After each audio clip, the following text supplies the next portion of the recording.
Police officer arrests black woman, stealing at airport, but she said one sentence. Everyone shuts up. In this riveting video, we delve into a dramatic encounter at a bustling airport, where a seemingly routine arrest takes an unexpected turn. A police officer detains a black woman suspected of theft, but the situation quickly evolves in an unforeseen direction. As tensions rise and onlookers gather, the atmosphere becomes charged with anticipation and curiosity. If you are enthusiastic about this narrative, please inform us. If you appreciated the video, press 1. If not, select 0. Your feedback genuinely motivates me to collect additional uplifting and significant narratives. The way we see the world. David Johnson adjusted her blazer, blending seamlessly into the flow of passengers boarding Flight 827. Despite her high-ranking position as Director of Public Relations at Summit Airlines, today, she was just another traveler. The airline had been facing a cascade of customer complaints lately, and she had decided to experience the service firsthand. There was no entourage, no briefing documents, just a seat in first class and her sharp observational skills. The cabin hummed with quiet luxury, leather seats, soft lighting, and attendants flashing polite practice smiles. David settled into 2A, a corner seat offering an unobstructed view of the crew's activity. She was here to observe, not interfere. It was a simple mission, or so she thought.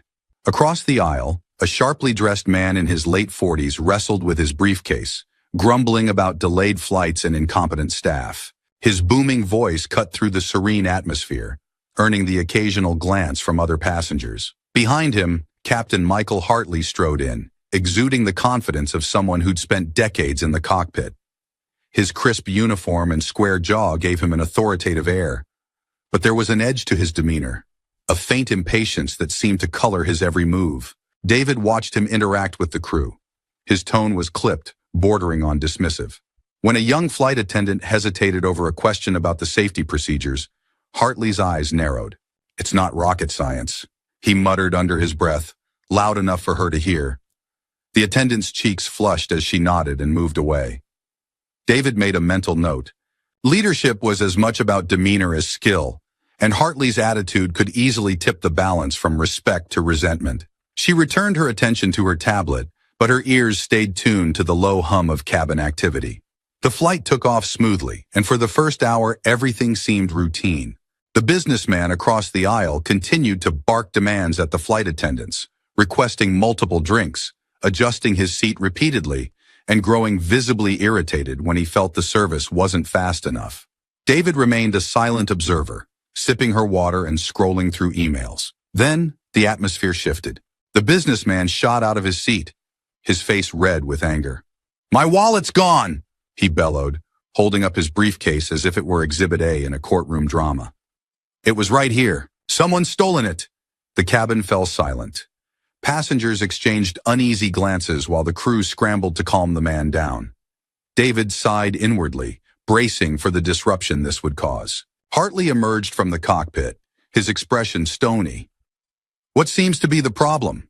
he asked, his voice carrying the weight of authority. "This is the problem," the businessman said, jabbing a finger at his open briefcase. "My wallet is gone, and someone here took it." Hartley's gaze swept over the cabin, landing briefly on David before moving on. He turned to the flight attendants. "Search the immediate area," he ordered. "We can't have theft on board." David leaned back, observing the unfolding drama. She didn't plan to intervene unless absolutely necessary, but something about Hartley's approach put her on edge. His voice, his body language, they carried an implicit bias that made her stomach tighten. The attendant searched the area, turning up nothing, but the businessman wasn't satisfied. "Check the passengers," he demanded. "Someone's hiding it." David could see where this was going. Sure enough, Hartley's gaze returned to her. His expression hardened slightly, as if he'd already made up his mind. "Ma'am," he said, stepping toward her, "we need to check your belongings." David's brows lifted. She met his eyes without flinching. "And what's the basis for that?" she asked evenly. Hartley didn't flinch either. "Standard procedure. You were seated closest to the claimant. It's nothing personal." "Of course," she replied, her tone cool.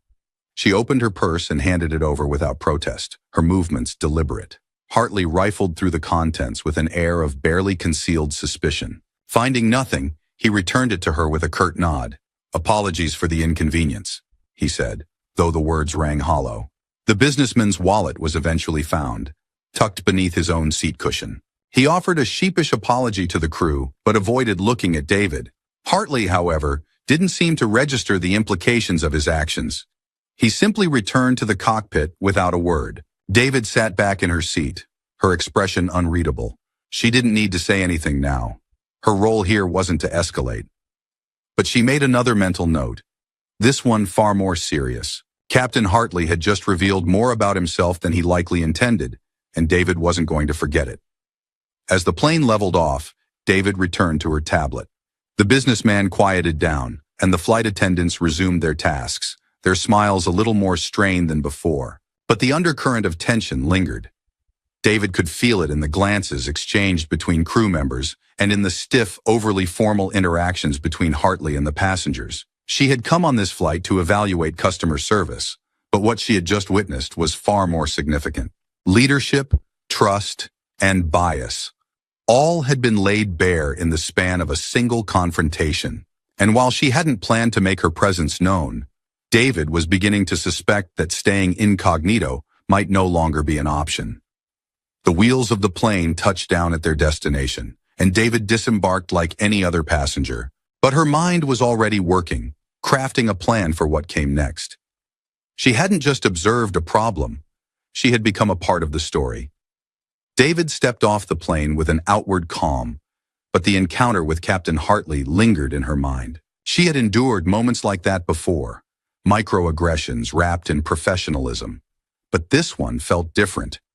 Hartley's authority had cast a shadow over the entire cabin, and the businessman's baseless accusations had set the stage for a conflict that seemed far from over. By the time she arrived at her connecting gate, her phone buzzed. It was an automated email from Summit Airlines, thanking her for her recent flight. She smirked, knowing this routine email would lead to far more than a casual customer service survey. David found a quiet corner of the airport lounge, opened her laptop, and began typing. As Director of Public Relations, she knew the value of documenting incidents while they were fresh. Every detail was preserved.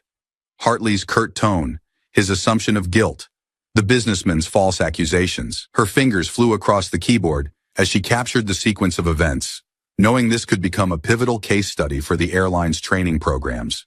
But her instincts told her this was bigger than one flight. It wasn't just about Hartley's poor judgment. It was about the culture that enabled it. David's suspicions were confirmed later that evening when she received a message from Mia, the flight attendant who had subtly warned her during the flight. The young woman's tone was cautious but resolute. "Hi, Ms. Johnson," the message began.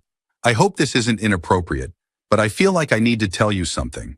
Captain Hartley has been involved in similar incidents before. This wasn't the first time he's made assumptions about passengers. I didn't want to speak up earlier because, well, you've seen how he is." The words hit like a punch. David had guessed there was a pattern, but now she had confirmation. She responded quickly, asking Mia to elaborate when she felt safe to do so. "Let me think about it," Mia replied. "I've seen enough to know something needs to change, but I have to be careful." David understood. As much as she wanted Mia to speak up, the risks for frontline employees were often too high. Hartley wasn't just a captain. He was a symbol of unchecked authority.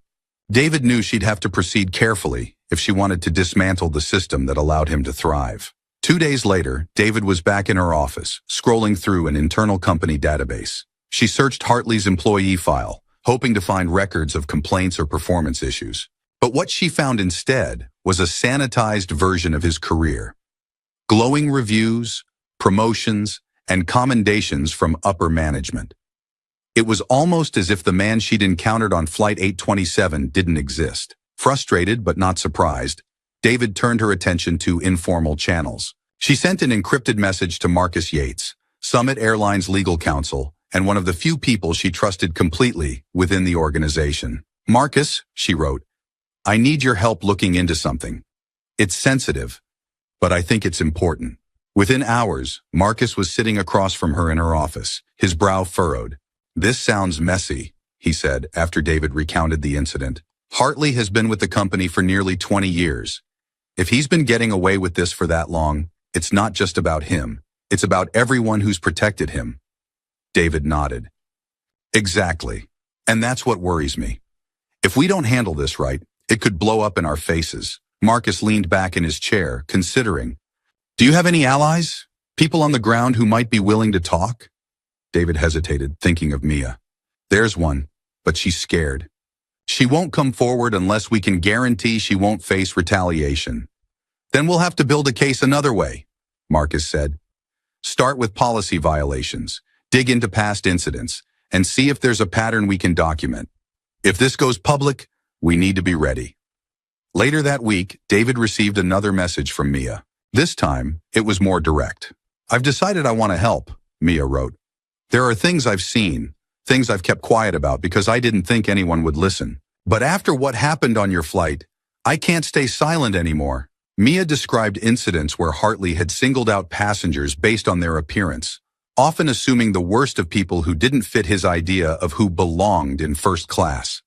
She recounted one instance where he had forced a family of South Asian descent to undergo extra security checks mid-flight, despite having no evidence of wrongdoing. In another, he had berated a female passenger for questioning his authority, calling her hysterical in front of the entire cabin. David listened quietly, taking notes. When Mia finished, her voice trembled. "Do you think this will actually change anything?" "It will," David assured her. "But it's going to take time and it's going to be hard. Are you ready for that?" Mia nodded. "I think so. As long as I'm not the only one." "You're not," David said firmly. With Mia's testimony and her own documentation, David began building a case. She knew this wouldn't stay internal for long. Hartley wasn't just a problem for Summit Airlines. He was a liability waiting to explode. Marcus worked alongside her, combing through past flight logs and interviewing employees who had worked under Hartley's command. Patterns began to emerge. Unreported complaints, hushed incidents, and a culture of fear that allowed Hartley to operate without consequences. David and Marcus crafted a strategy. First, present their findings to senior leadership and push for immediate action. If that failed, they would take it to the board. And if the board resisted, there was always the media. But David hoped it wouldn't come to that. The airline's reputation was already fragile, and a public scandal could be catastrophic. She needed the executives to understand that addressing this issue wasn't just the right thing to do.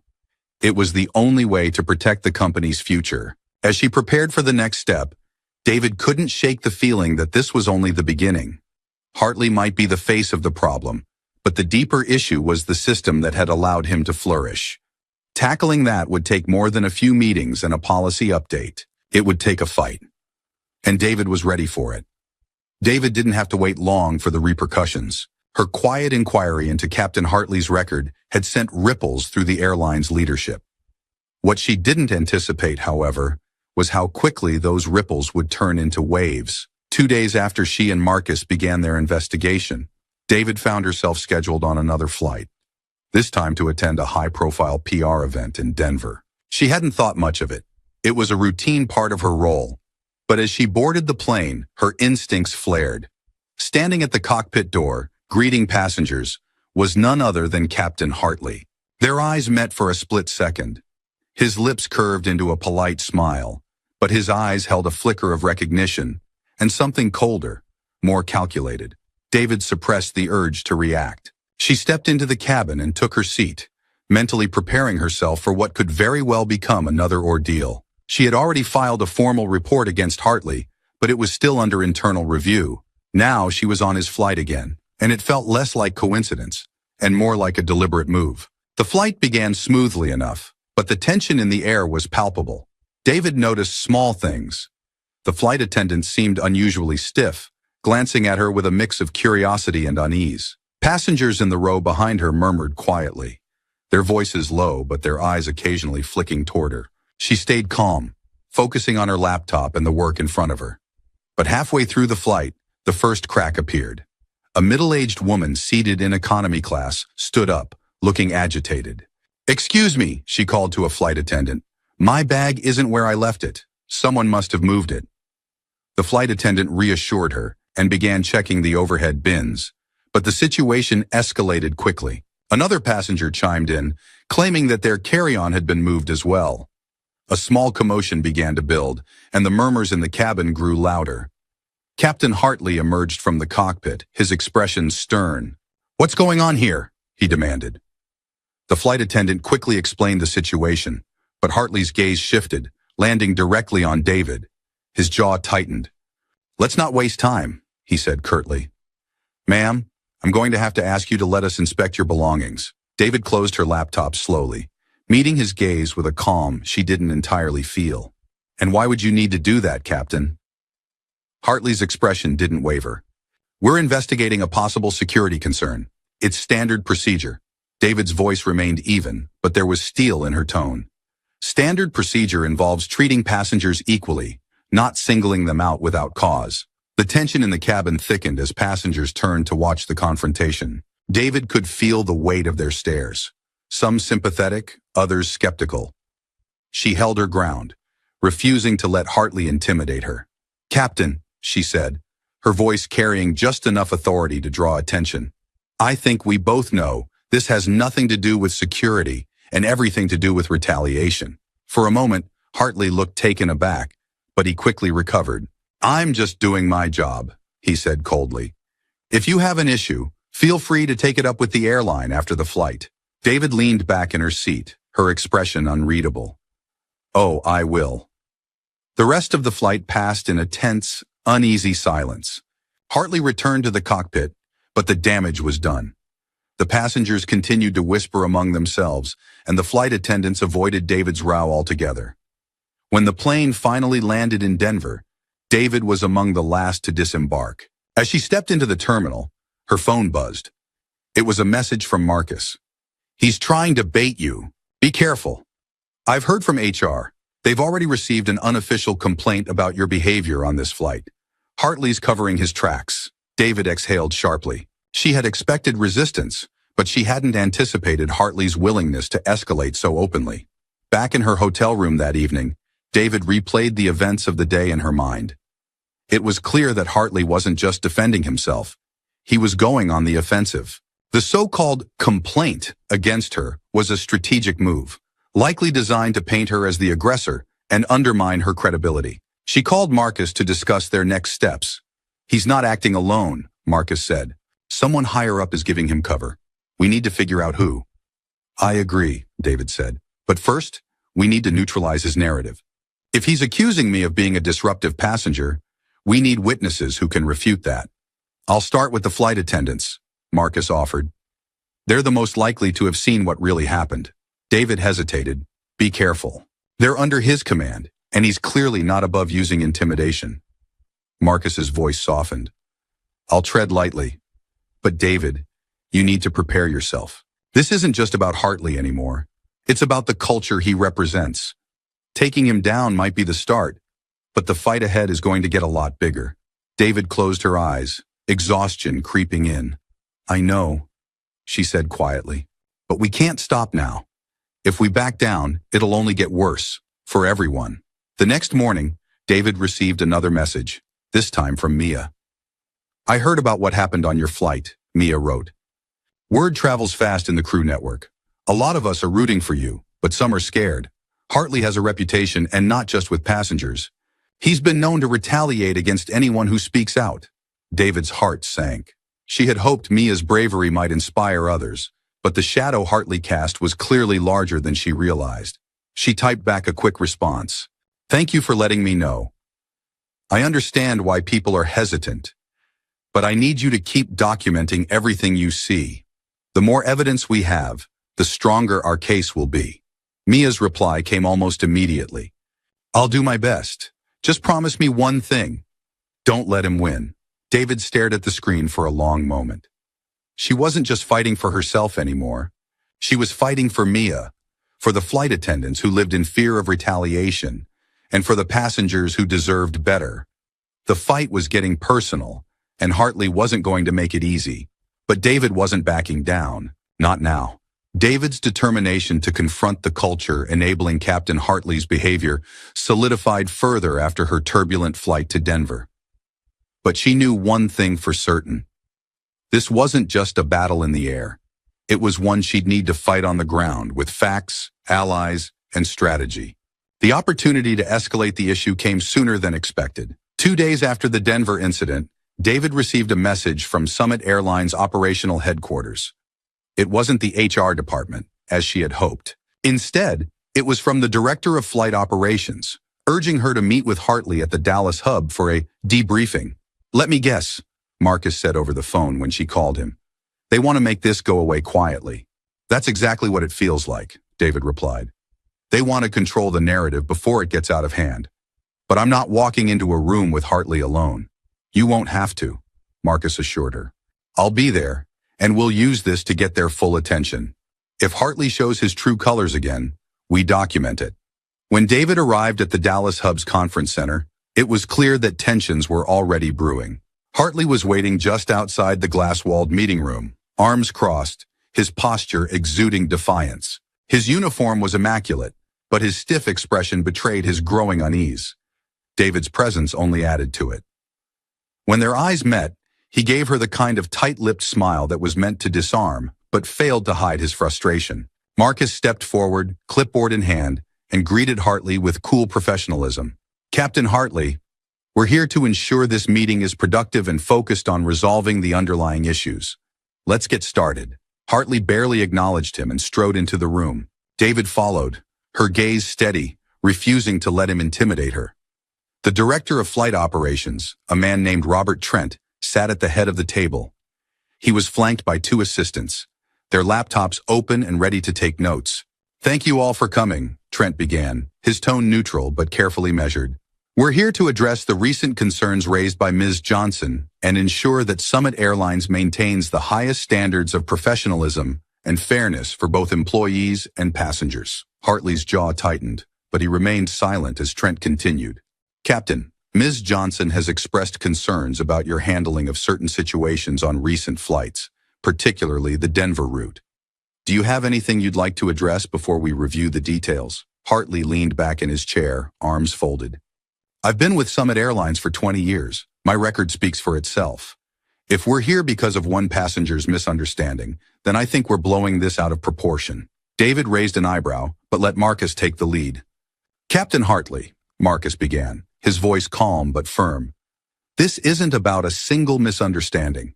It's about a pattern of behavior that's been reported by multiple employees and passengers over the years. Mrs. Johnson's recent experience only highlights the need for a deeper look into the underlying issues." Trent shifted uncomfortably, clearly unprepared for this direct approach. "Let's stay on topic," he said quickly. "Ms. Johnson, can you clarify your concerns regarding the Denver flight?" David leaned forward, her tone steady but pointed. "During the flight, Captain Hartley directed a baseless security check against me in front of other passengers, despite having no evidence or cause. This wasn't an isolated incident. His behavior reflects a troubling bias that undermines the trust passengers place in our airline." Hartley scoffed, shaking his head. "That's a serious accusation, Ms. Johnson. If you felt inconvenienced, I apologize, but my decisions were made in the interest of flight security." "Inconvenienced?" David repeated, her voice firm. "Captain, your decisions weren't based on security. They were based on assumptions. You targeted me because I didn't fit your idea of who belongs in first class. That's not just unprofessional, it's discriminatory." The room fell silent. Trent's assistants exchanged uneasy glances, while Hartley's expression darkened. "I've heard enough," Hartley snapped, leaning forward. "You've been targeting me since the moment you stepped on my plane. This is personal, not professional." David didn't flinch. "This isn't about you, Captain. It's about the standards we hold ourselves to as a company. If you can't see that, then you're proving my point." Trent cleared his throat, stepping in before the exchange escalated further. "This is getting heated. Let's focus on resolving this constructively." But before Trent could redirect the conversation, Marcus interjected. "Actually, Mr. Trent, we believe resolving this constructively starts with accountability. We've gathered testimonies from other employees who've witnessed similar behavior from Captain Hartley, These accounts, combined with the reports that HR has failed to act on, paint a clear picture of a systemic issue that goes beyond one flight. Trent stiffened. What exactly are you implying? David answered, her voice steady. I'm implying that Captain Hartley's behavior is symptomatic of a larger problem, one that's been allowed to fester because complaints haven't been properly addressed. This isn't just about one captain. It's about ensuring that every employee and passenger is treated with respect and dignity. Hartley stood abruptly, his chair scraping against the floor. I won't sit here and listen to these baseless attacks. If you want to ruin someone's career, Ms. Johnson, congratulations. You've chosen the wrong target. Captain, sit down, Trent ordered, his voice firm for the first time. Hartley hesitated but complied, his face flushed with anger. Trent turned to David. I understand your concerns, Ms. Johnson, and I take them seriously. But these are serious allegations, and we need time to review the evidence before making any decisions. Marcus leaned forward. Mr. Trent, while you're reviewing the evidence, I'd like to remind you that this issue doesn't just affect Summit Airlines' internal culture, it affects its public reputation. If the media were to get hold of these patterns, the fallout could be significant. Trent paled slightly, but nodded. Understood. Let's proceed carefully. After the meeting adjourned, David and Marcus walked out into the bright sunlight of the Dallas tarmac. That went about as well as I expected, Marcus said dryly. David exhaled, tension still thrumming through her veins. Hartley's not going to back down. And Trent's too focused on damage control to actually take action. Marcus nodded. Then we keep pushing. The more evidence we gather, the harder it'll be for them to ignore. As they reached the terminal, David's phone buzzed with another message from Mia. Be careful, Mia wrote. Hartley's already rallying support from other captains. He's claiming you're out to ruin the company. David sighed, her resolve hardening. Let him talk, she muttered. The truth will speak louder than his excuses. Marcus glanced at her, a small smile playing on his lips. That's the spirit. Now let's see just how far they're willing to go to protect him. David nodded, already thinking ahead. This fight wasn't over. It was only just beginning. David had expected the fallout from her meeting with Captain Hartley and the leadership team. But the magnitude of the resistance still took her by surprise. Over the following days, whispers spread through Summit Airlines offices, staff lounges, and flight decks. Hartley wasn't just defending himself. He was leveraging his decades-long connections within the company to discredit her. The internal grapevine carried rumors of David being a troublemaker, someone out to create division in a company already stretched thin. Hartley, it seemed, had friends in high places, and they were working quietly to shield him from the consequences of his actions. But David wasn't easily deterred. She had Marcus on her side, and the evidence they were compiling was too damning to ignore. In a small office at Summit Airlines headquarters, David sat across from Marcus, sifting through files. Her laptop screen displayed charts and spreadsheets, data Marcus had pieced together from internal HR records and anonymous complaints submitted by employees over the past 5 years. What we have here is a clear pattern, Marcus said, pointing to one spreadsheet. Over a dozen complaints involving Hartley, all dismissed as misunderstandings or lack of evidence. And that's just what was officially recorded. Mia's testimony suggests there are more cases that never made it to HR. David leaned back in her chair, her brow furrowed. And it's not just him. Look at these other names, she said, scrolling through the data. Several senior pilots have similar complaint histories. This isn't just a Hartley problem. It's a systemic failure to hold people accountable. Marcus nodded. It's worse than that. The HR department itself seems complicit. They've repeatedly downplayed or ignored these reports, likely to avoid the hassle of dealing with senior staff. They've prioritized protecting the company's image over creating a safe environment for employees and passengers. The two sat in silence for a moment, the weight of the problem sinking in. So, what's the next move? Marcus asked. We take this higher, David said firmly. Hartley's not acting alone, and we need the board to understand how deep this goes. If they don't act, we'll have to consider other options, like going public. Marcus raised an eyebrow. That's a nuclear option, David. If you blow this wide open, you'll put your career on the line. David met his gaze unwavering. If it comes to that, I'm ready. This isn't just about me. It's about every employee who's been silenced and every passenger who's been mistreated. If I don't fight for them, who will? The next day, David scheduled a meeting with Robert Trent, the director of flight operations. She wasn't expecting much, but she needed to lay her cards on the table before escalating the matter to the board. Trent greeted her with a strained smile as she entered his office. "Ms. Johnson," he said, gesturing to a chair, "thank you for coming. I understand you've been looking into Captain Hartley's record." "That's correct," David said, sitting down. "And what I've found is deeply concerning. There's a clear pattern of bias and misconduct, not just by Hartley, but across several senior staff members. Worse, the company's response to these complaints has been inadequate at best and deliberately dismissive at worst." Trent's expression tightened. "I appreciate your concerns, but you have to understand the context.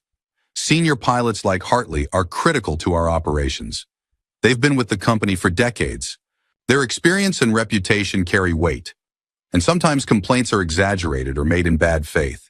David's jaw clenched, but she kept her tone steady. "With all due respect, Mr. Trent, that kind of thinking is exactly why we're in this situation. Protecting senior staff at the expense of accountability only perpetuates the problem. This isn't about one or two isolated incidents. It's about a culture that tolerates misconduct because it's easier than addressing it." Trent leaned back, clearly uncomfortable.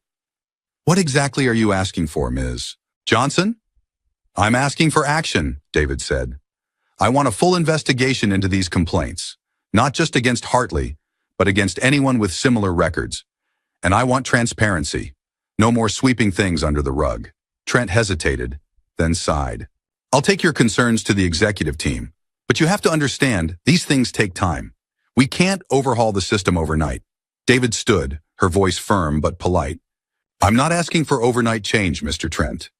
I'm asking for a commitment to start. The longer we wait, the more damage we do to our employees, our passengers, and our reputation."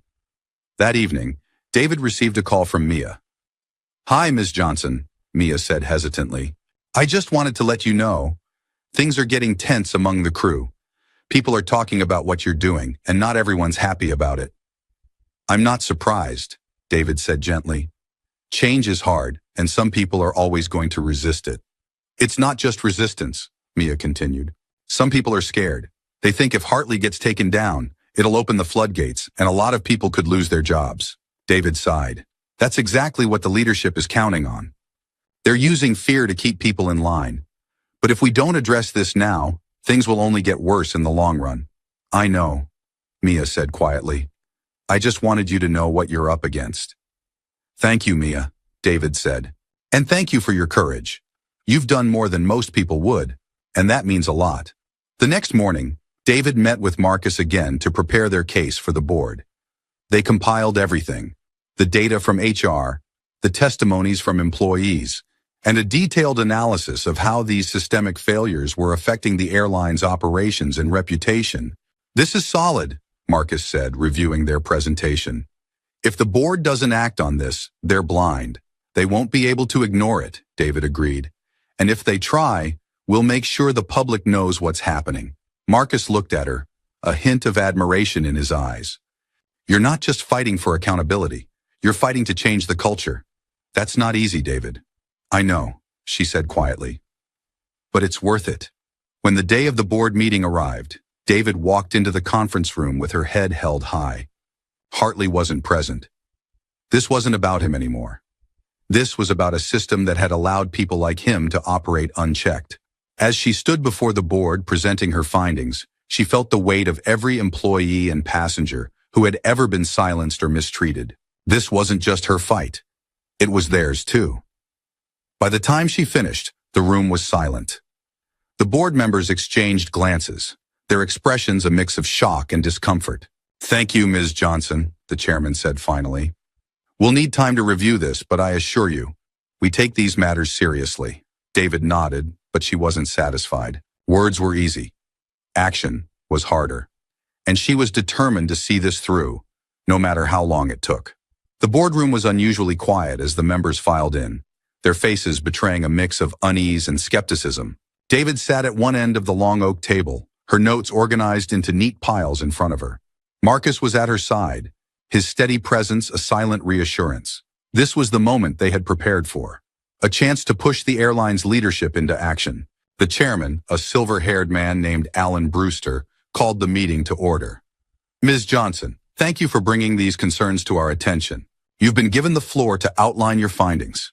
Please proceed. David rose, meeting the gaze of each board member in turn. Thank you, Mr. Brewster. Over the past several weeks, my team and I have conducted a thorough review of Summit Airlines' handling of complaints related to employee misconduct. What we've uncovered is troubling. A pattern of systemic failures that not only compromise employee safety and morale, but also put our passengers and our brand reputation at risk. She clicked a remote, and the first slide of her presentation lit up the screen behind her. It was a graph showing a sharp rise in misconduct complaints over the past 5 years, contrasted with a stagnant rate of formal investigations. This data, she continued, comes directly from our HR records. While complaints have increased by 40%, the percentage of those complaints that result in any form of disciplinary action has remained below 10%. In many cases, the complaints are dismissed outright, often with little or no follow-up. A murmur rippled through the room. Brewster raised a hand, signaling for silence. Do you have specific examples to support this? David nodded and gestured to Marcus, who distributed printed packets to the board members. Contained in these packets are anonymized case summaries, including one particularly egregious example. A captain with over a dozen formal complaints, ranging from discriminatory behavior toward passengers to intimidation of crew members. Despite this, he has not faced a single disciplinary action and continues to operate flights. The mention of Captain Hartley hung in the air, unspoken but understood. One board member, a stern-faced woman named Claire Donovan, flipped through the packet with visible discomfort. This raises serious concerns. But how do we know these complaints are credible? Couldn't some of them be exaggerated or fabricated? David anticipated this question. We've corroborated multiple complaints through employee testimonies. Additionally, several incidents align with passenger reports, which are available in customer feedback logs. This isn't a matter of isolated grievances. It's a pattern that reflects a broader cultural issue. As the presentation continued, David outlined the systemic failures that allowed misconduct to persist: insufficient training for leadership, lack of accountability mechanisms, and an HR department more focused on damage control than meaningful action. She ended with a clear recommendation: a comprehensive overhaul of Summit Airlines' internal policies, including mandatory bias training, a confidential reporting system for employees, and an independent task force to review past complaints. Change isn't optional, she concluded. It's necessary if we want to restore trust, not just with our employees, but with our passengers. Summit Airlines prides itself on being a leader in the industry. This is our chance to prove it. When she finished, the room fell into a heavy silence. Brewster removed his glasses, massaging the bridge of his nose. This is a lot to process, he said finally. You've raised important points, Ms. Johnson, but implementing these changes will be costly and time-consuming. How do you propose we balance this with maintaining profitability? Marcus spoke up, his tone calm but firm. Mr. Brewster, the cost of inaction will be far greater. If this information were to become public, it could lead to lawsuits, regulatory scrutiny, and a significant loss of customer trust. Investing in these changes now is the only way to protect the company in the long term. Brewster frowned but nodded. Fair point. However, I'd like to hear from the rest of the board before making any decisions. What followed was an hour of heated debate.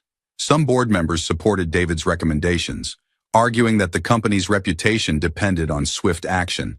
Others, like Donovan, were more hesitant, citing concerns about the financial and operational challenges of implementing such sweeping changes.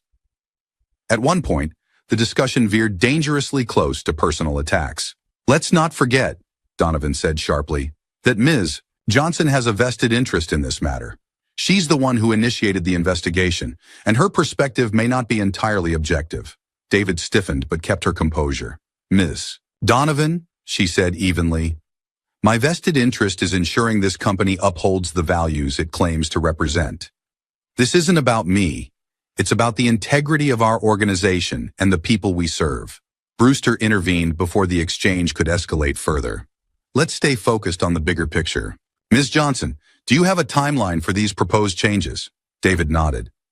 If we begin immediately, the task force could be operational within 2 months. Training programs can be rolled out within 6 months, and we can start reviewing past complaints within the same time frame. It won't be easy, but it's achievable with the right commitment. As the meeting drew to a close, Brewster turned to the board. I believe we've heard enough to make an informed decision. Let's take a vote. The result was split, but leaned in David's favor. By a narrow majority, the board approved the creation of the independent task force and the implementation of bias training. It's a start, Brewster said as the vote was finalized. But I want regular updates on the progress of these initiatives. Ms. Johnson, I trust you'll oversee this personally. Of course, David replied, her voice steady despite the weight of responsibility settling on her shoulders. After the meeting, David and Marcus stepped out into the hallway, both exhausted but relieved. That could have gone worse, Marcus said with a faint smile. It could have gone better, David countered. There's still resistance, and Hartley isn't going to take this lying down. We've only won the first battle, Marcus nodded. True, but now you have the board's backing. That's a powerful position to be in. David allowed herself a small smile. Let's hope it's enough. As they left the building, David's phone buzzed with a message from Mia. Thank you for standing up for us, it read. We're starting to see that change is possible. David stared at the screen for a moment before replying. It's only the beginning. Stay strong. The battle in the boardroom was over, but David knew the real fight was just beginning.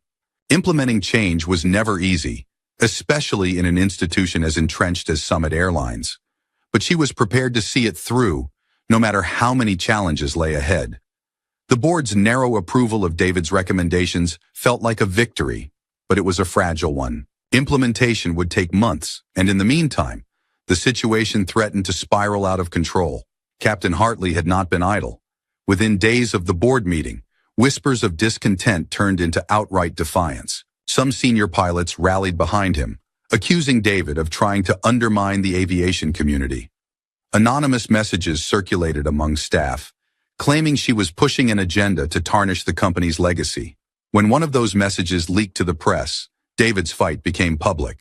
The first headline appeared on a major news site. Internal turmoil at Summit Airlines. Discrimination allegations rock senior leadership. David's phone buzzed incessantly as colleagues, reporters, and even passengers reached out for comments. By the end of the day, the story had been picked up by several outlets, each adding their own sensational twist. Summit's PR department is already in overdrive, Marcus said during a late-night call. They're spinning this as an internal review to ensure operational excellence, but it's not going to hold. The media smells blood. David sighed, pinching the bridge of her nose. They're not wrong to dig deeper. This needs to come to light. But on our terms, if we let Hartley's allies control the narrative, we'll lose the public's trust before we've even had a chance to act. Marcus paused. You're suggesting we go public ourselves? Yes, David said firmly. If the media already knows something is wrong, we need to take control of the story. Let's show the public that Summit Airlines is willing to own up to its mistakes and make real changes. The next day, David sat in her office, drafting a statement. Every word mattered. She knew this wasn't just about damage control. It was about setting a tone for the future. After several revisions and input from Marcus, the statement was ready. The headline was simple but powerful. A message from Summit Airlines. Commitment to accountability and change. In it, David acknowledged the company's shortcomings, citing specific steps being taken to address systemic issues. She emphasized transparency, promising regular updates on the progress of the task force and training programs. The statement ended with a personal note. As Director of Public Relations, I want to personally assure our employees and passengers that this is not about blame. It's about progress. We are committed to building an airline that treats everyone with dignity and respect, both in the air and on the ground. The statement went live on the company's website and social media channels the following morning. Within hours, the response began pouring in. News outlets seized on the statement, and while some were critical, many commended the airline's willingness to address the issue publicly. Passengers shared their own stories of both positive and negative experiences, flooding Summit Airlines' social media pages with comments. "Transparency is key," Marcus said as he and David reviewed the reactions. "Even the skeptics are taking note. It's better to face criticism head-on than let Hartley and his allies twist the narrative." But not everyone was supportive. Hartley's faction doubled down, feeding the press stories about David's alleged witch hunt and framing her actions as a personal vendetta. One headline read, "Veteran pilot claims discrimination against leadership amid company scandal." The article featured an anonymous quote from a senior pilot.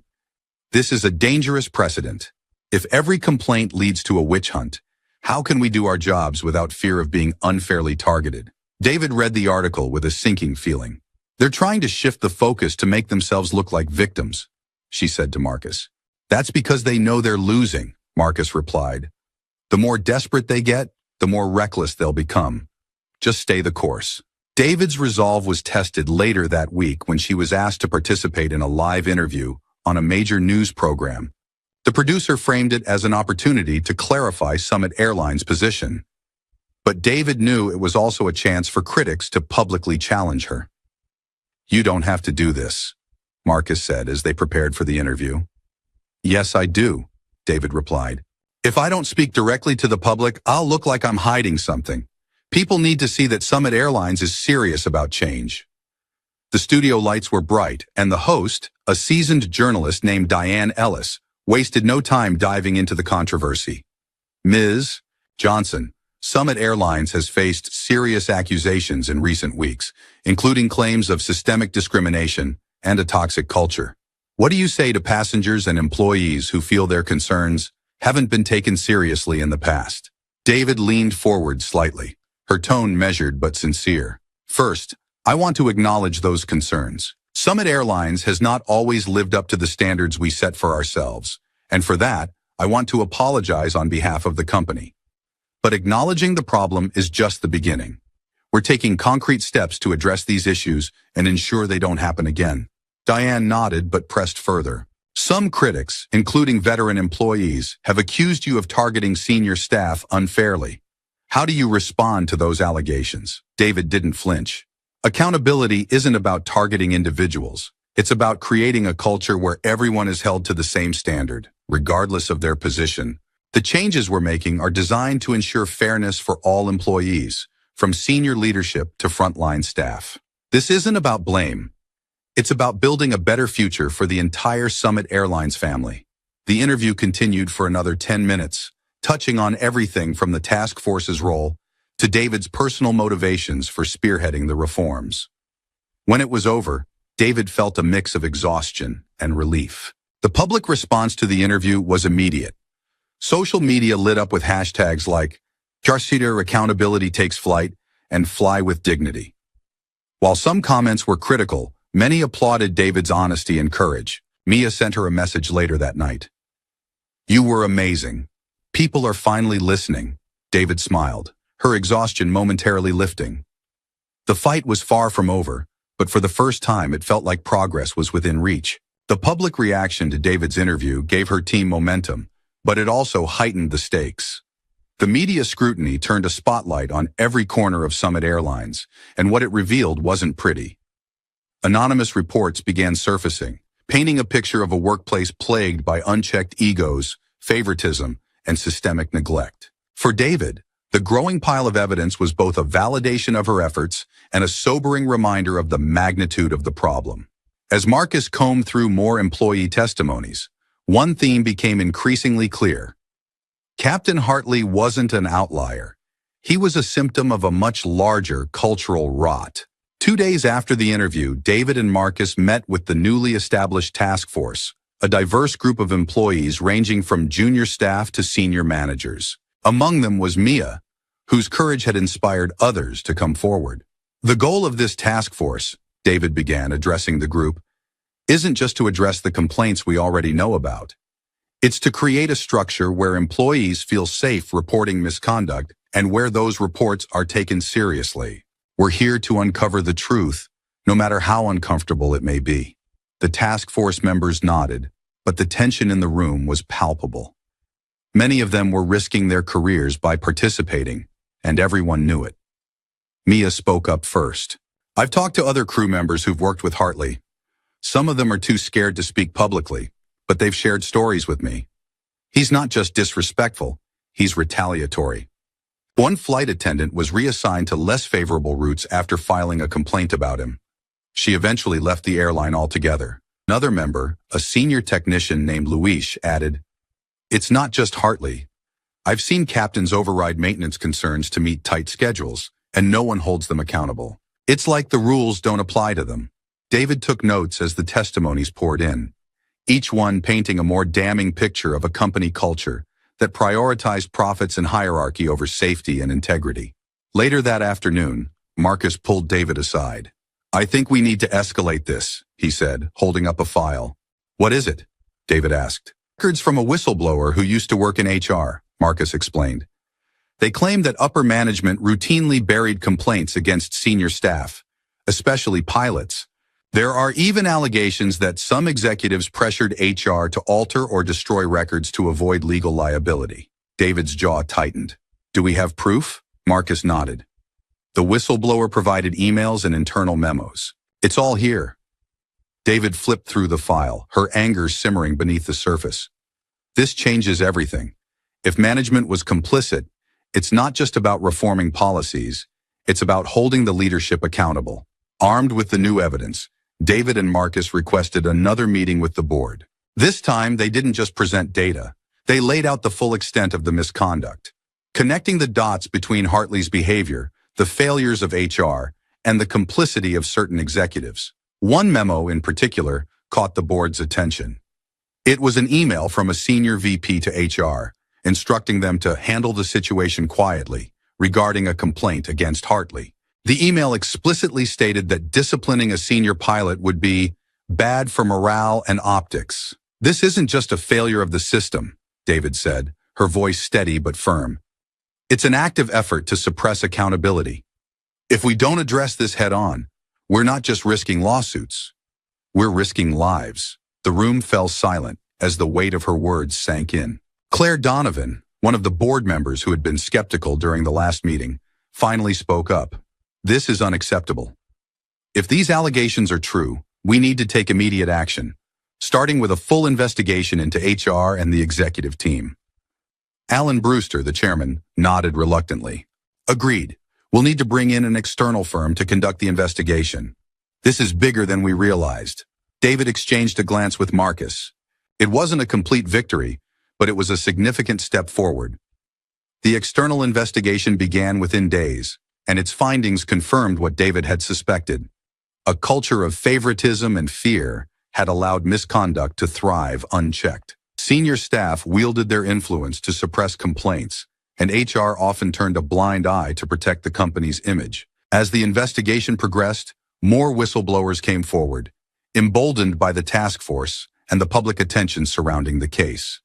One particularly damning revelation came from a former HR manager who admitted to shredding documents related to Hartley's complaints. "I didn't have a choice," the manager told investigators.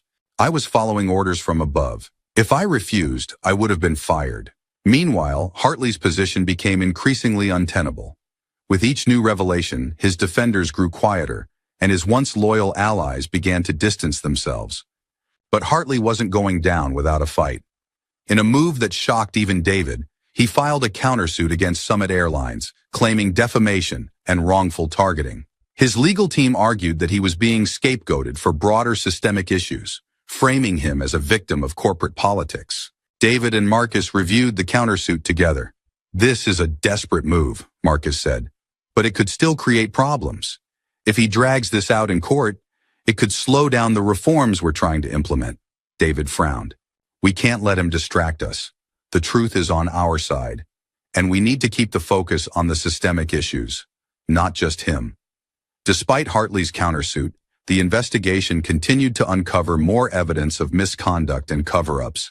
The task force, bolstered by new members and support from employees, began drafting proposals for a complete overhaul of the company's reporting and accountability systems. One of their key recommendations was the creation of an independent ethics committee to oversee complaints and ensure transparency. David championed the idea, knowing it would be a crucial step toward rebuilding trust within the company. By the time the investigation concluded, the report was a scathing indictment of Summit Airlines leadership. Several executives resigned in disgrace, and the HR department underwent a complete restructuring. Hartley's case was referred to an arbitration panel, and his countersuit was dismissed due to lack of merit. David sat in her office, reviewing the final report. The journey had been long and grueling, but the tide was finally turning. The airline had committed to sweeping changes, and employees like Mia were beginning to feel hopeful about the future. Marcus knocked on her door, a rare smile on his face. "You did it," he said. "We did it," David corrected, her voice tinged with exhaustion but also pride. As she looked out the window, watching a Summit Airlines plane take off into the clear blue sky, she felt a renewed sense of purpose. The fight wasn't over, but the foundation for lasting change had been laid. The external investigation's findings sent shockwaves through Summit Airlines, but they also marked a turning point. The board's commitment to reform gained momentum, and David's task force became the centerpiece of the company's efforts to rebuild trust, both within its ranks and with its customers. For David, this wasn't just a project. It was the heart of her mission. Overhauling policies was one thing, but changing a culture required something deeper: trust. The first task force meeting after the investigation's conclusion was held in a conference room overlooking the airport runway. The symbolism wasn't lost on David as she stood at the head of the table. Planes ascended into the sky outside the window, a reminder that their work wasn't just about paperwork or meetings. It was about ensuring every passenger and employee could feel safe and respected, no matter where they were. "First, I want to thank all of you," David began, her voice steady but warm. "Your courage and dedication brought us to this moment. Without your willingness to speak out and push for change, none of this would have been possible." The task force members exchanged nods, but their expressions were a mix of determination and apprehension. The weight of responsibility hung heavy in the room.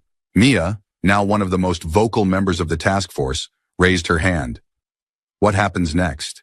"The investigation is over, but there's still a lot of mistrust out there, especially among the flight crews. Some people don't believe things will really change." David nodded. "That's exactly why we're here. Our job isn't just to recommend policies, it's to make sure they're implemented in a way that restores faith in this company. And that starts with transparency." She clicked a remote, and the first slide of a presentation appeared on the screen. Building a culture of accountability.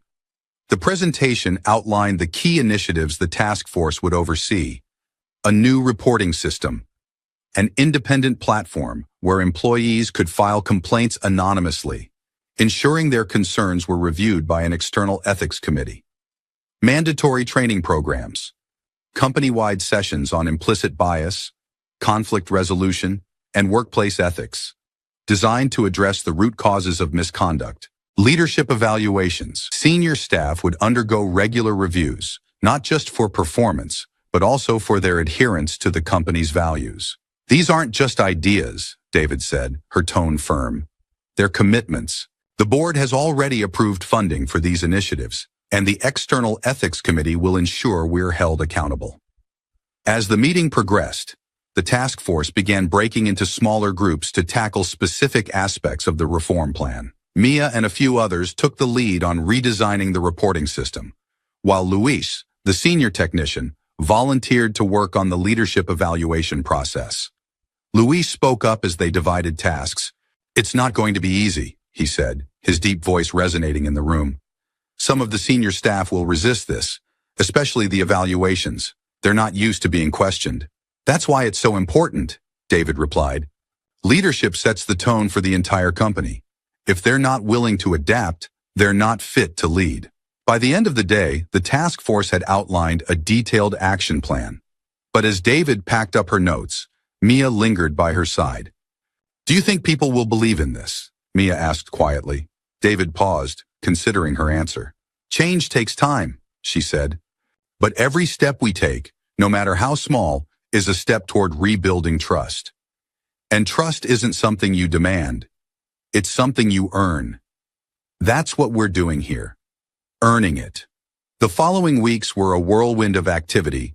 The new reporting system was launched first, and within days, it received dozens of submissions. Some were new complaints, but others were from employees who had been too afraid to speak out before.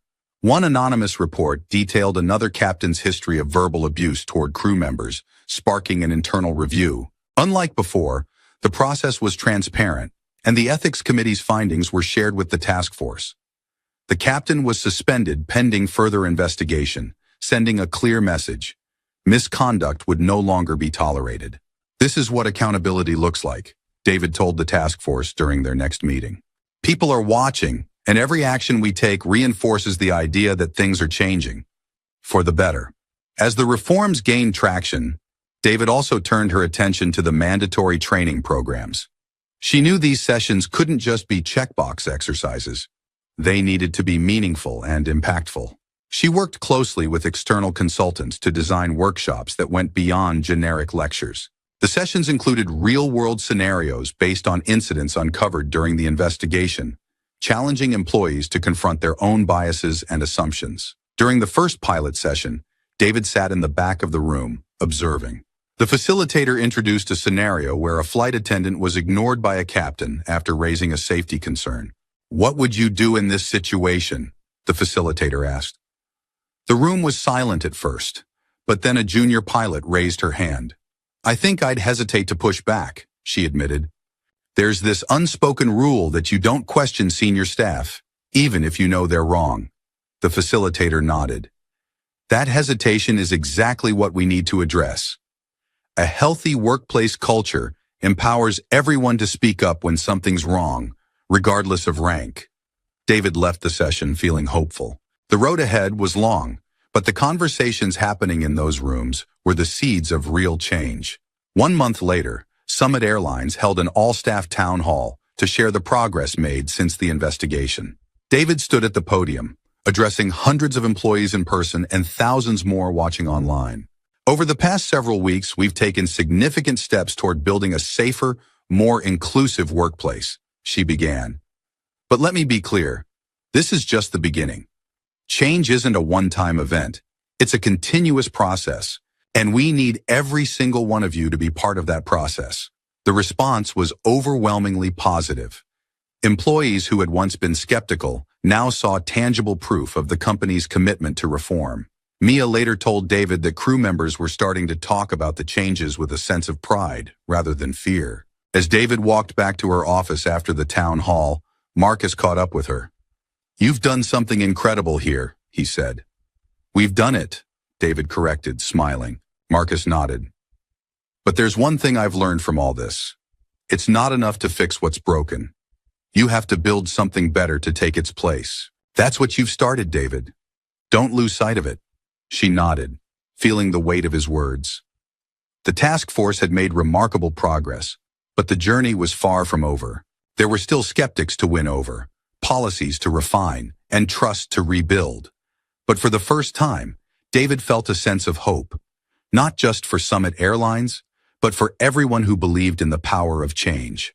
The reforms at Summit Airlines were beginning to take root, but their impact extended far beyond the walls of the company's headquarters.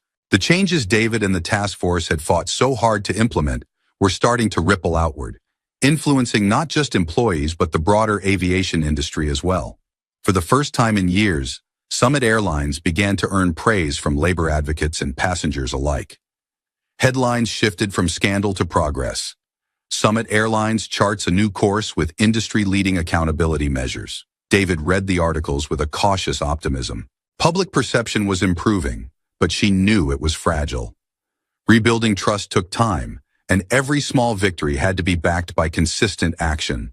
One of the most noticeable shifts was within the company itself. Employees who had once been skeptical of the reforms were starting to come around. The new reporting system gave them a voice, and the regular updates from the task force ensured transparency. At a staff meeting for flight crews, Mia shared her perspective. "A year ago, I wouldn't have believed any of this was possible," she said. "But seeing how the company handled recent complaints, I feel like my voice actually matters now. It's not perfect yet, but it's a start." Her words resonated with the room. Crew members nodded in agreement, and some even shared their own positive experiences with the new systems. One attendant described how her report about a captain's inappropriate comments was addressed within days, leading to a formal apology and corrective action. "It's not just lip service anymore," she said. "They're actually doing something about it." David attended the meeting quietly, sitting in the back as she listened to the employees' stories. Hearing their experiences firsthand reminded her why this work mattered.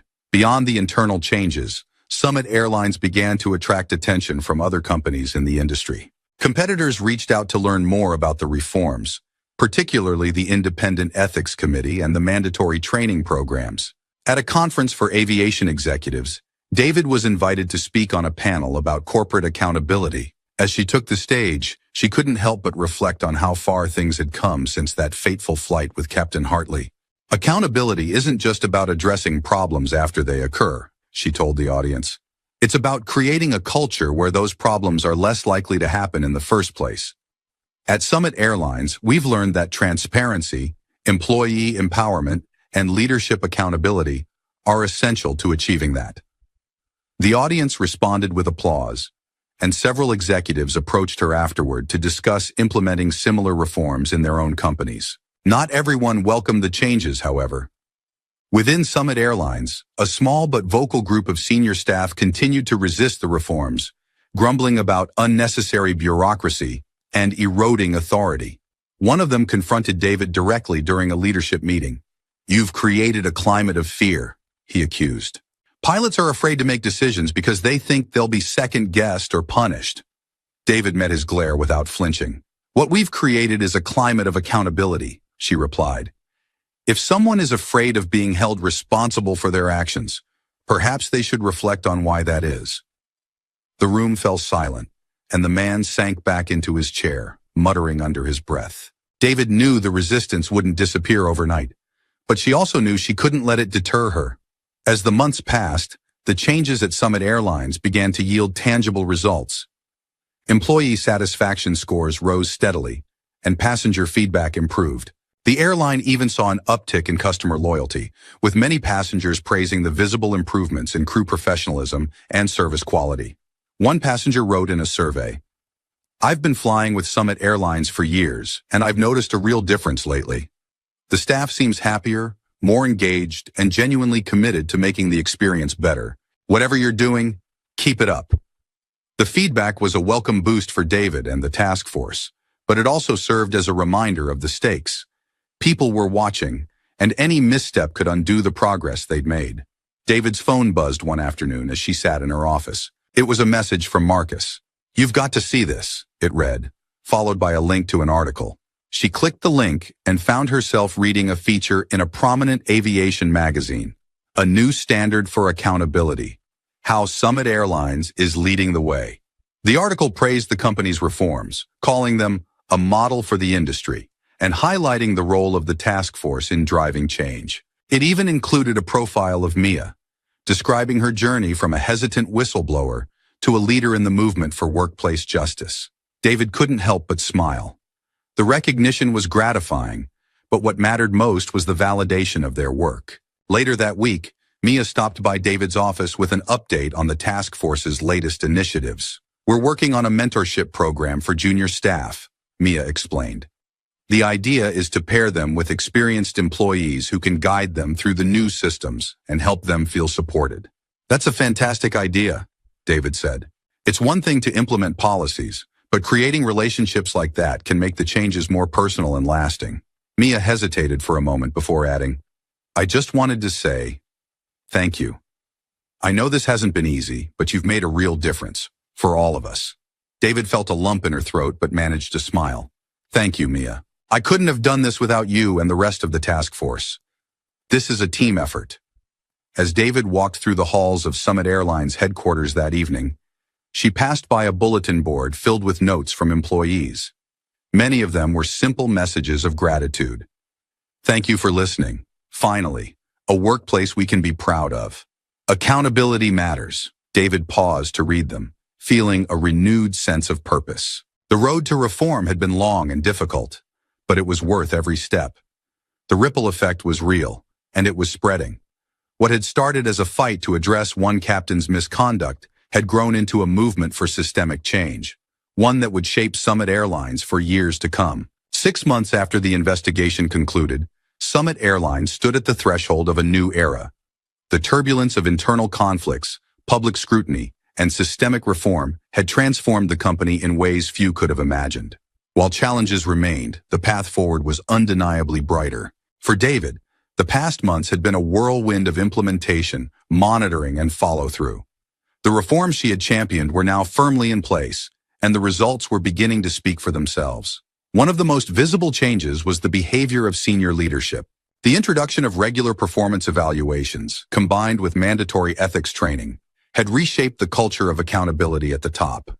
Executives who had previously dismissed concerns now led by example, actively engaging with employees and addressing issues before they escalated. Captain Hartley, once the focal point of the controversy, had quietly retired after his arbitration case was dismissed. Though his departure was unceremonious, it marked a turning point for Summit Airlines. Without his influence, many of his former allies softened their resistance to the reforms, realizing that the changes were here to stay. Meanwhile, the Independent Ethics Committee had become a cornerstone of the company's new approach to accountability. Its work was thorough and transparent, earning the trust of employees who had long felt ignored. The committee's quarterly reports were shared company-wide, highlighting trends, case resolutions, and areas for continued improvement. David stood before the Ethics Committee one afternoon, presenting a progress update. Behind her, a screen displayed data showing a 70% increase in employee trust ratings and a significant reduction in reported incidents of misconduct. "These numbers are encouraging," she said, addressing the committee members. "But they're not the finish line. They're a benchmark. Accountability isn't a goal we achieve once. It's a standard we uphold every day." The committee chair, a former federal mediator named Rachel Lee, nodded approvingly. "You've set a high bar, Ms. Johnson. What's next on your agenda?" "We're focusing on sustainability," David replied. "It's one thing to implement change. It's another to ensure it lasts. That means ongoing training, open communication, and constant reevaluation of our policies." Rachel smiled. "Sounds like Summit Airlines is in good hands." Outside the boardrooms and offices, the reforms were also reshaping the passenger experience. Flight crews, now empowered by the new policies, felt more confident and engaged in their roles. Passengers noticed the difference, praising the professionalism and attentiveness of the staff. At a layover lounge, Mia overheard a conversation between two passengers. "This is my first flight with Summit in years," one of them said. "I stopped flying with them after a bad experience. But this time, it's different. The crew seems happier. It feels like they actually care." Mia couldn't help but smile. Moments like this reminded her of how far they had come. One evening, David attended a celebration marking the completion of the company's first year under the new accountability program. Employees from all departments gathered in a large hangar, its walls adorned with banners bearing Summit Airlines' updated mission statement, "Flying Forward Together." As David mingled with the crowd, she felt a deep sense of pride. This wasn't just a slogan. It was a reflection of everything they had worked for. Luis, the senior technician who had joined the task force early on, approached her with a wide grin. "You've got to see this," he said, leading her to a table displaying employee feedback cards. David picked up a card and read it aloud. "Thank you for creating a workplace where we feel heard. For the first time in years, I'm proud to wear the Summit uniform." Her throat tightened as she read more cards, each one a testament to the positive impact of their efforts. "This is what we've been working for," Luis said. "And it's only the beginning." David nodded, her voice steady. "It's worth every late night, every hard conversation, every tough decision. This is why we do it." Later that night, as the celebration wound down, Marcus joined David at one of the tables. "You should take a moment to celebrate this," he said, raising a glass. "You've accomplished something most people only dream about, real, lasting change." David chuckled. "You know me, Marcus. I don't stop to celebrate until the work is done." "The work will never be done," he replied. "But that's what makes it worth doing."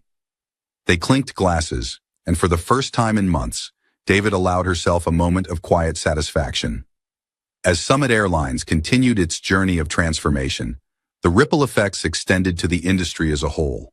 Other companies began adopting similar accountability measures, inspired by Summit's success. Aviation conferences featured panels on ethics and transparency, with Summit's task force often cited as a model for best practices. David was invited to speak at one such conference in New York. Standing before a packed audience of industry leaders, she shared the lessons she had learned over the past year. Change doesn't come from policies alone, she said. It comes from people willing to challenge the status quo, to speak up even when it's hard, and to hold themselves and others accountable. That's what we've done at Summit Airlines, and it's what I hope others will do as well. Her words were met with a standing ovation, but for David, the real reward was seeing how her efforts were inspiring others to take action. One afternoon, back at Summit Airlines headquarters, David received an unexpected visitor. It was Mia, carrying a small gift box. "What's this?" David asked, smiling as she accepted the box. "Just a little thank you," Mia said, "for everything you've done. For me, for the crew, for the company." Inside the box was a model airplane, painted with Summit Airlines logo and the words "Flying Forward Together" inscribed on its wings. David felt a lump in her throat as she held the model in her hands. "Thank you, Mia. This means more than you know." Mia smiled. "We wouldn't be here without you." As David sat in her office later that evening, the model airplane on her desk, she reflected on the journey that had brought her to this point. The fight for accountability had been grueling, but it had also been deeply rewarding. She thought back to that first flight with Captain Hartley, the moment that had set everything in motion. What had started as a confrontation with one individual had grown into a movement for systemic change, touching the lives of thousands of employees and passengers. Looking out the window at a Summit Airlines jet taking off into the evening sky, David felt a quiet sense of fulfillment. The skies ahead were clearer now, and while there would always be challenges, she knew they were ready to face them. Summit Airlines had found its way forward, and so had she. With Summit Airlines now soaring on a path of accountability and trust, David's journey stands as a testament to the power of persistence, courage, and the belief that change is always possible. The company's transformation wasn't just about fixing policies or holding individuals accountable. It was about rebuilding and